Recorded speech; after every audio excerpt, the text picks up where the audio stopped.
Gusto ko lang gusto ko lang ibahagi yung ano, yung karanasan ko sa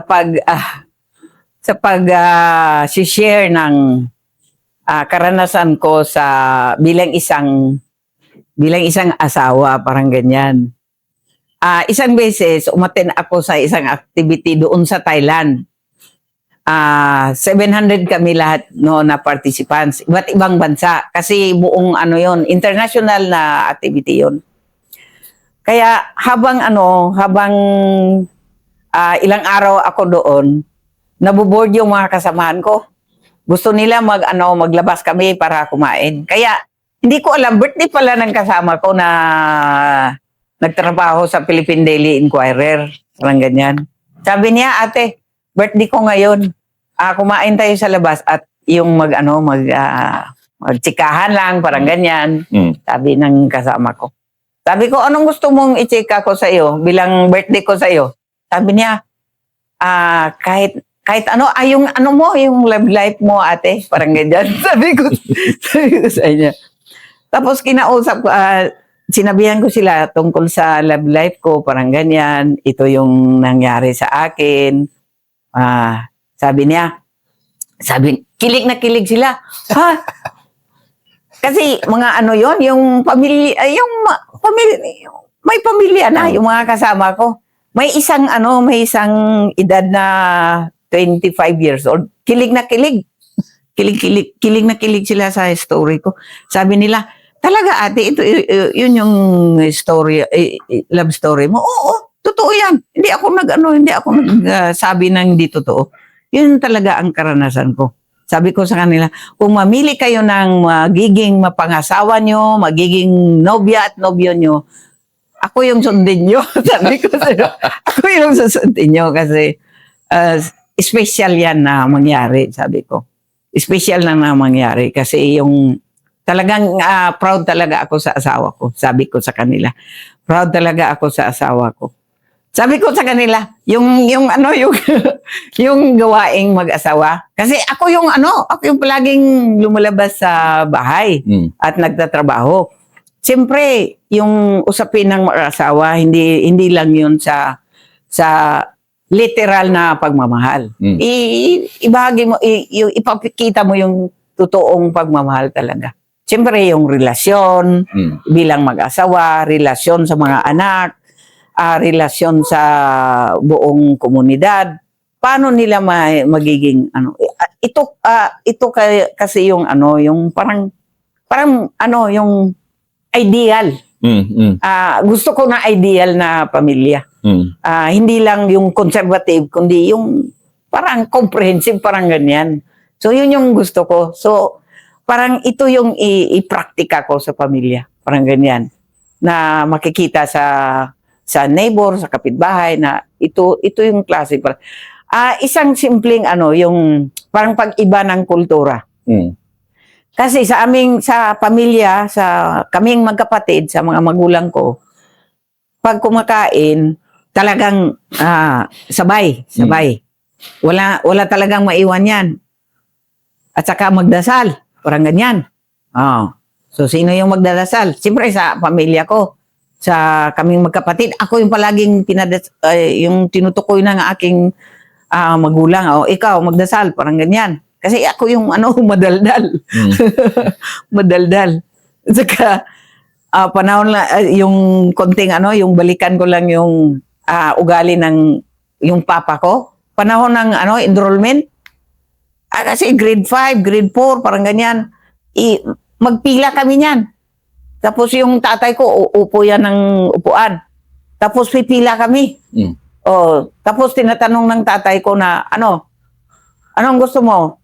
Mag-aral? Hindi. Parang ganyan lang yung tanong ng tatay ko. Yung kapatid ko, parang alanganin na magsagot kasi yung baka matakot, parang matakot ba? So hindi makasagot. Hindi malinaw yung sagot mo. Sige, hindi ka mag-aral. Parang ganyan. So yun, parang Espanyol. Tapos sa akin naman, anong gusto mo? Mag-aral? Hindi. Sabi ko, mag-aral. Sagot agad ako, mag-aral. Gusto ko mag-aral. Sabi ko. So, yun. So, kung sino lang ang interesadong mag-aral, sabi ng tatay ko, sige, yun yung papaaralin ko ngayong taon. So, yun yung, parang ganyan yung doktrina, kumbaga pa. So, pagdating naman ng reliyoso, yun din ang doktrina ng tatay ko. Pero iniba ko yan sa naging may pamilya na ako. Sige nga, ate. Itong episode na to, yung may pamilya ka na. Yung may pamilya na ako, yung may ano na ang mga bata, edad 3 years old, parang ganyan. Kasi may ano na yan, yung anak. Pinapakita namin sa kanila, na sa mga anak ko na panahon ng pagkain, sa pagkain namin, sabay-sabay, ang kultura ay hindi na dasal. Yung in the name of the Father, the Son, the Holy Spirit, hindi na yan. Sa pamamagitan ng paghalik. Pag-kiss. Mag-kiss kami ng asawa ko bago kakain. At saka yung mga anak ko, mag-kiss sila sa amin bago kakain. Parang ganyan. Parang sign of peace. Oo. Kasi pag hindi kami magkikis, kung minsan, siyempre, may tunggalian yung mag-asawa. Maglalis kung sa Bisaya. Sabi ng mga anak namin, yung pangatlong anak ko, yung bunsong anak, yun yung malakas na, madaldal. Yung palaging pumupuna. Yung babae.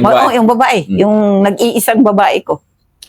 Sabi niya, bakit hindi kayo nag-kiss, Mang? Pang, parang ganyan. Nag-away kayo? Nag-away kayo? So, masisense ng mga anak namin na nag-away kami kasi hindi kami nag-kiss. Kaya mapilitan kami na mag-reconcile sa harap ng mga anak namin na mag-kiss. So, para hindi nila malaman na may kami, may debate, may tunggalian, parang ganyan, may arguments, parang ganyan. So, yun yung sa pamilya namin. In short, very solid din yung family values ng mga anak nyo growing up. Oo. Kasi yung asawa ko, sabi niya, sige, ngayong linggo, sabay tayo lahat magsimba. Ang problema ako naman. Wala ako. Palaging wala. So, sila lang yung magsisimba. Pero sabi ng mga anak, sabi ng mga anak, hindi na lang tayo magsimba, Pang, kasi wala si Mamang. Sabi ng ama nila, sige, pag meron si Mamang nyo, meron yung ina nyo, sige, sabay tayo magsisimba. Kasi may limitasyon na rin sa pag-attend ko ng simba. Kasi noon, ate, ano nang nangyayari sa buhay mo noon? Lumalawak. Lumawak na, at saka, syempre, sa panahon ng yung malawak na yung pagtatrabaho ko, yung pagkikilos ko, palagi kong pumunta sa mga areas, doon na rin nag-umpisa yung mainit na ako. Yung ako na yung parang tinatarget. Sino pala ito? Kasi tunog na yung pangalan ko. Tunog yung pangalan mo, pero hindi bilang aktivista or kasi organizer. Organizer. Oo. Kasi ako yung nagbibigay ng mga inputs, mga lecture sa bawat area. Pero real talk, ate, wala ka pang nun? Wala ka pang...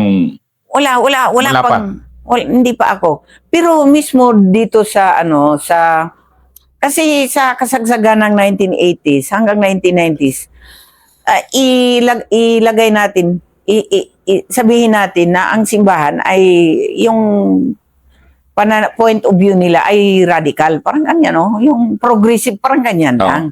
Kasi, liberation theology. Kasi sa doktrina ng simbahan, sa hanay ng mga pare, yung education nila, yung pinapaloob talaga yung liberation theology. Oo. So, dyan ako namulat, yung parang progressive na pananaw. Umangat na. Oo, umangat na, parang ganyan. So, kaya nga, sabi ng asawa ko, yung mga relatives ko, palaging sinasabihan ako na ipahinto ako sa pagtatrabaho sa simbahan dahil tunog daw ang pangalan ko. Nagle-lecture daw ako kasi yung lecture namin sa kasagsagan sa simbahan ako, yung national situationer. Naggaganon talaga kayo? Nagna-national situationer Oo, kayo? nagbibigay kami ng national situationer. Ano yung situation ng buong bansa ngayon? Kasi, mahilig din ako makinig ng balita sa radyo, sa TV, parang ganyan. Yun din ang, yung ginagawa ko na nagkukulik ako ng mga data. 88, 89 ito? 80s? Oh, 86 hanggang 90s, parang ganyan. 1993. Kasi 86 to 93 ang pagkilos ko sa simbahan. And yun yung... Actually, peak yun kasi. 88 ang peak sa talaan yun, na Armed Forces. 88 yung peak ng NPA. Yun din yung peak kasi ng lahat eh. Yun. Nasabayan mo siya. Yun yung na. So, parang ganyan. Kasi, yun yung marinig at makikita ko. So, wala namang tao na lumapit sa akin para magbigay sa akin ng pag-aaral na ganito, ganyan, parang ganyan. Kasi open yon, national situationer, parang ganyan, national situationer, open yon. Pati mga lawyers, nagbibigay din ng mga yung point of view tungkol dito. Mga sa simbahan, may mga progresibong mga pari. Yun yung nire-request namin na magbigay sa amin ng pag-aaral, parang ganyan. Anong hindi mo makalimutan noon ate na medyo nagtitrigger na sa'yo? Ano yung mga situations noon na nagtitrigger na sa'yo? Sa simbahan. National situation. National situation. Kasi kung simbahan lang naman, stable ka eh. Stable ka rito eh. Yung talaga, maliban sa national situation, kasi pupunta na ako sa mga areas. Oo. Palagi kong naririnig sa mga miyembro ng simbahan yung kalagayan. So ganyan. Minsan nga maririnig ko sa mga miyembro ng simbahan, sa mga areas, interior areas, na ito yung binibigay daw sa kanila na yung pag-aaral mula sa yung sa kabila na. sa kabila, parang ganyan. Yun na. Doon na po nagkaano. Hindi, wala. Parang wala lang sa akin yun. Pero yung sinasabi ng mga tao, at saka inuugnay ko dito sa naging national situationer. Yung aktual. Yung aktual, at saka yung binibigay, para sa tingin ko, parang pareho, parang ganyan. Pero, hindi naman yun, hindi, parang walang problema sa akin. Sabi ko sa kanila, sige, pabayaan mo lang sila. Kasi may mga membro na nagsasabi sa akin na ito yun, ito, ganito, ganyan. Para kilala nila ako, parang ganyan. Pero hindi nila ako kinakausap. Yung sa loob, sa kabila na. Sa kabila, parang ganyan. Kasi nagtatanong sila, sino yung babae? Sino yung babae? Dalaga pa kasi ako, mula dalaga pa. Sino yung babae, yung dalaga na pumupunta dito? Parang ganyan. At saka nag-organisa, nagtitipon sa inyo, parang ganyan. At nagbibigay ng national situationer, parang ganyan. Sabi ng mga membro sa area, ay si Norma yun. Parish worker namin yun. Mula sa totoo naman talaga na parish worker ka. Oo. Yung tinatawag nga ako lay leadership program coordinator. Oo. Ako yung coordinator sa buong bayan, parang ganyan. So yun yung bali tunog yung pangalan ko hindi lang sa mga tao yung kinakausap ko sa bawat barangay. Tunog din ang pangalan ko sa kanila. Itong kanila, ito na yung NPA. So, para pangalanan na natin. Kasi napunta ka na sa mundo na yon. Oo. Kasi yung mga areas na pinupuntahan ko, mga membro ng simbahan, ay yun din ang mga areas na pinupuntahan. Pareho kayo ng pinupuntahan na. Pareho kami ng pinupuntahan. Pero hindi nila ako kinakausap. Mula 86 hanggang 1993. Parang ganyan. Pero maugong na pangalan mo rito. Oo, maugong na ang pangalan ko. Kaya nga yung tag nila sa akin, si Norma, membro ng NPA yan. Sabi ko, bakit ganyan ang yung intriga, kumbaga pa. Bakit ganyan ang intriga sa akin? Hindi ko alam, parang ganyan. Kasi, yung parang matalas na rin yung sinasabi ko. Medyo may kwan na. Meron ng Oh, may kwan na. May parang may impusar na, parang ganyan ba? Ano na siya? Oo. Malaman na. Oo, parang may laman na rin daw ang sinasabi ko. Kasi doon ako nakakuha ng learnings, kumbaga. O doon sa primer ng National Situationer. Kasi bawat buwan may bagong National Situationer. Na galing taas, galing, ibaba dito. Oo. Parang nga, may mga statements. Kaya marunong akong gumawa ng statement doon. Kasi nasanay ako sa paggawa ng mga statements. Parang ganyan. Over yung 7 years na yan, 86 to 93. Oo. Doon ka na hinog na from family to... family, nagkaroon ng family, parang ganyan. Plus yung contribution ng environment ko, yung palagi kong exposure ng mga tao. Parang ganyan. Anong first meeting mo ate sa NPA? First meeting sa NPA? NPA. Ito na. Ito na, mag-ano ka na, di ba? Ito na yung ito na yung episode natin na ano ka na. Oo, sige. At saka i-relate din natin paano na naging sumali sa kilusan ng mga anak ko. Oo, malalim lang. Pang pelikula talaga to ate. Oo. Sige, ito muna yung pasok mo na sa NPA. Ikaw lang muna. Sige. Sa edad ko na 17, ito pala yung nalimutan ko. Sa edad ko na 17, graduate ako ng high school dito sa Kidapawan. Dito ako nag-aral sa Kidapawan sa Central Mindanao Colleges.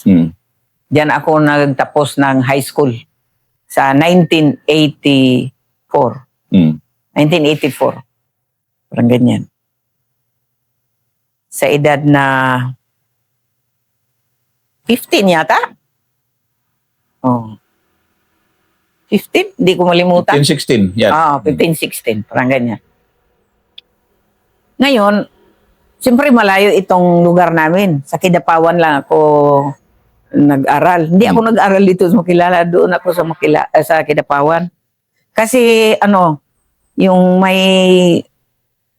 tatay ko, may kinontrata siya na yung Panginoong may lupa. Yung landlord. Kinontrata siya na magtanim ng luya. Kaya doon kami temporaryo na ninirahan sa Kidapawan. Isang lugar, Barangay Lanao. Dinala niya kayo lahat? Dinala kami pamilya? lahat. Para maging labor. Oo, buong pamilya. Pero ako, hindi ako nagtulong sa pagsasaka sa isang lupain na kinontrata ng tatay ko kasi gusto ko mag-aral talaga. Parang ganyan. So, kaya naiwan namin temporaryo ang lupain namin sa bukid, doon sa Bukiran. Kaya, nung nag-graduate ako ng high school, huminto na rin ang tatay ko sa yung pagkontrata para magsaka sa ibang may-ari ng lupa. At saka nagdesisyon kami. Ako mismo yung nagsuggest, nagmungkahi na siguro balikan natin yung lupa natin pa, sabi ko sa kanya. Kasi malalaki na kami at ako na nag-graduate ako ng high school. Gusto kong magbalik doon sa baka mag-alaga ng mga hayop para mag-aral ako. Patuloy sa pag-aral at mag-alaga muna ako ng hayop. So, yung 1986, isang beses, kasi malakas ang yung kilusan noon. Doon? 1986. Hindi, buong ito. Buong Makilala yan. Actually, Siyempre, buong Pilipinas. Buong Pilipinas. May nakapunta sa amin na isang platon. Sa panahong iyon, siyempre bumalik yung mga magulang ko doon. Binalikan yung bahay namin. Malaki kasi yung bahay namin doon kasi marami kami. Dos andanas. Yung parang, 2 stories. Isang gabi, mga 2 gabi lang ako na mula dumating. May dumating na mga NPA. Hindi ko na maalala kung sino yung commander nila. Isang platon sila. 30 ata sila. Ang karamihan nila, 30. Humingi ng tulong sa mga magulang namin na pwede bang makitulog. Ang ganyan. Pwede bang makitulog? Dito yan, sa Makilala. Oh, dito. Sa barangay Luayon. Sabi ng magulang ko, kasi religious siya. Kung sino yung tao na humingi ng tulong, sige, humingi ng pagkain, parang ganyan. Sabi ng tatay ko, oo, basta isang gabi lang. Oh. Saan kayo matutulog? Sabi ng yung mga NPA. Huwag kang mag-alala, tatay, sabi nila. Dito lang kami sa tabi-tabi. Oo. Kasi yung panahong iyon na malawak na yung sakahan namin, mais. Mais at palayan.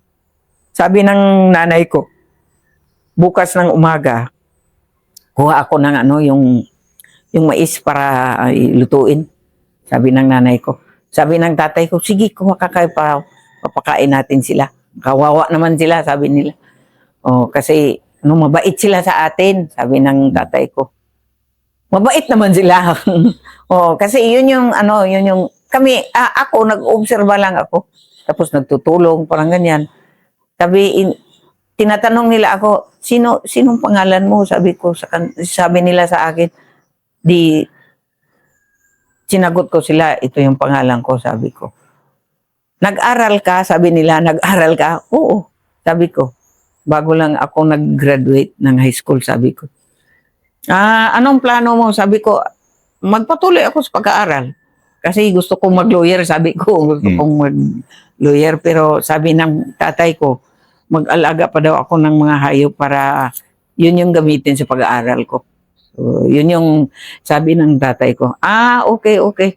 So, matagal ka pa dito, sabi ko. Posible kasi mag-alaga pa ako ng baboy, sabi ko.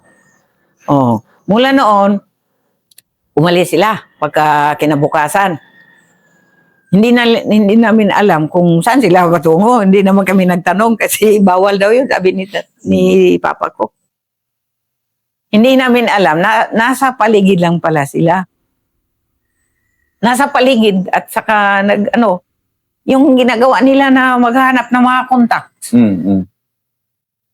Pagkatapos, na-surpresa ako dahil inimbitahan nila ako na may pag-aaral daw na 3 oras. Parang ganyan. Sabi ko sa kanila, saan pala yun? Excuse me. Sabi nila, dyan lang sa tabi-tabi. Sa ilalim ng kasi may may tanim kami na kape. Doon kami sa ilalim ng kapihan. Binigyan kami ng pag-aaral ng MTKRP. Ano yun, ate, ulit? Binigyan kami ng pag-aaral ng MTKRP. Noon yan, tinatawag yan na yung sinasabi nila na kalimutan ko. Pero yung MTKRP sa Bisaya pa yan, yung Mubong Korso. Kakatilingbang Rebolusyong Pilipino. Parang ganyan. Hindi ko masyado naintindihan yun kasi 3 oras lang. At saka kami magkapatid, 3 kami na dumalo. Tapos parang kami yun, parang 12. Puro mga yung mga youth. Youth. Oh, parang ganyan. Pagkatapos noon, sinabihan nila kami na magtukoy ng leader. Sabi ko sa kanila, bakit magtukoy kayo ng leader? Bibigyan lang kami ninyo ng pag-aaral. Sabi ko sa nagbigay. Sabi nila, para makita yung unity bilang isang kabataan, parang ganyan. Sabi nila, at saka makikita yung pagkakaisa ninyo para magplano paano i-develop ang mga lupa, parang parang sa plano na. Magpaplano para maging mag-target ng communal farm, Parang ganyan. Yun na yun. Agad-agad. Oh. Oo. Sabi ko sa kanila, parang mahirap yan. Sabi ko sa kanila, parang mahirap yan. Kasi hindi namin kilala talaga malalim ang mga kasama namin na mga kabataan dito.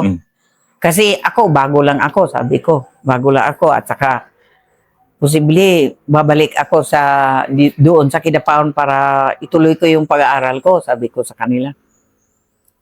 Sige lang, kasi may naiwan naman ng mga kabataan dito, sabi nang nagbigay sa amin ng pag-aaral. So, yan, 3 oras lang yon na pagbibigay pag-aaral. Pero kasi may may iilang naririnig na ako ng mga pag-uusap mula sa mga membro ng simbahan, parang ganyan. Parang hindi na bago sa akin yung binibigay nila na pag-aaral. Sabi ko sa kanila, so, anong plano ninyo? Parang ganyan. Sabi nang nagbibigay sa amin ng pagtuturo, yung plano namin na buuin talaga ang kabataan na organisasyon dito sa inyong komunidad, parang ganyan. Kayo pa yung pinakauna, sabi nila. Kayo pa yung pinakauna. At saka i-expand namin ito para mabuo talaga yung buong sityo na kabataan group. Parang ganyan. Hanggang doon lang, parang ganyan. So, 1986 yun. Kasi malakas yung bakbakan ang taong yan. Hindi yun na-sustain. Yung ganoon na mga activity, hindi yun na-sustain kasi yung mga NPA, palagi silang nakaranas ng bakbakan at kami rin yung palaging nagbabakwit. And then, umalis ka na. Oo, Nag-full-time ka na dito sa Kidapawan. Kahit na, hindi naman. Kahit na palagi kaming nagbabakwit, hindi kami, bumabalik pa rin kami sa aming lugar, sa aming lupain. Pero ate, di ba, nagpunta ka na dito sa Kidapawan noon? Yung ka na dito? Municipal ka na? Pagkatapos noon? Nag-municipal na ako. Anong yan? Municipal ka na noon? Hindi pa. Hindi pa? 1986, nasa area pa ako. Nasa area ka pa? Oo. Yung sinasabi ko kanina na parang aktibo ako sa simbahan kasi yun yung doktrina ng mga magulang ko. Doon ako kumbaga pa, instead na mahila ako doon sa NPA, parang ganyan, dito ako sa simbahan. Pero yung una mong encounter na ganyan, parang mo na halos pareho lang pala, ganon? May ilang puntos na pareho, yung mga terminologies, parang ganyan, pero hindi naman sa kabuuhan. Kasi yung pinag-aralan ko na national situationer ay mababaw yun, parang mababaw lang yun. Kumpara doon sa... O kumpara sa binibigay nila na malalim. Parang detalyado talaga. Pero yung 1986 na yon, anong naging impact sa'yo? Wala lang. Patuloy ako sa pagkilo sa simbahan. Parang ganyan lang. Pero parang may na rin, may mga binhi. May binhi na? Oo, may binhi na register sa aking isipan na parang maganda itong kilusan, parang ganyan. Oo. Yung nagbibigay sa amin ba? Parang maganda itong sa kilusan. Sabi ko sa sarili ko. Oo. Mas totoo ito sa kanila. Sabi ko sa sarili ko. Kaysa sa simbahan? Kaysa dito sa labas sa simbahan. Parang ganyan. Kasi, parang, siyempre, yung may, nakagraduate ako ng high school, ma-analyze ko yung yung content, yung ang buod ng yung topiko at saka yung buod ng topiko na binibigay ng simbahan. Parang ganyan. Tapos alam mo yung konteksto ng mas malawak. Oo, mas alam ko na rin yung konteksto ng buod na ng content ng yung at saka kahit na simple yun. Kahit na simple 3 hours lang hindi yun kahit sa ngayon kung ibibigay ko hindi ko yun ma-register sa sa isipan ko. Pero dahil sa establi yung nakikita at naririnig ko at na pinag-aralan ko sa simbahan, dito na parang dito ko na intindihan na mas malalim pala dito sa kilusan. Yan ang third episode ni ate. Ang fourth episode niya ito. Ito na, nasa loob na siya.